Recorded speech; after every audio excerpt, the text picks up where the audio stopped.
Ну а в Мирнинском районе благодаря программе «Земский доктор» в центральной районной больнице обновляется и молодеет коллектив. Врачи переезжают работать на север при поддержке местных властей. Как живется молодым врачам в Мирнинском районе, выясняла Августа Степанова. Быть врачом Анжелика Матвеева мечтала с детства. Окончила мединститут в городе Якутске. Работала в Айхале, но после решила поменять место жительства. Сегодня она участковый педиатр Арлахской врачебной амбулатории. Говорит, всем здесь довольна. Я бы хотела еще остаться, работать. Участок как бы компактный, коллектив молодой в основном. Очень довольна.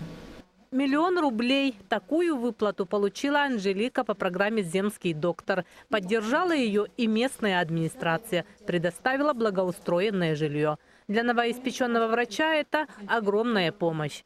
«Земский доктор» помог и самой Арлахской больнице. Благодаря программе сюда приехали 2 молодых специалиста. Хорошие специалисты, работают очень даже хорошо. Федеральный проект доказал свою состоятельность. Теперь он выходит на новый этап реализации. По программе «Земский доктор» в этом году увеличен возраст до 45 лет. И есть возможность заключать договора с желающими работать не только в сельской местности, но еще и в поселках городского типа.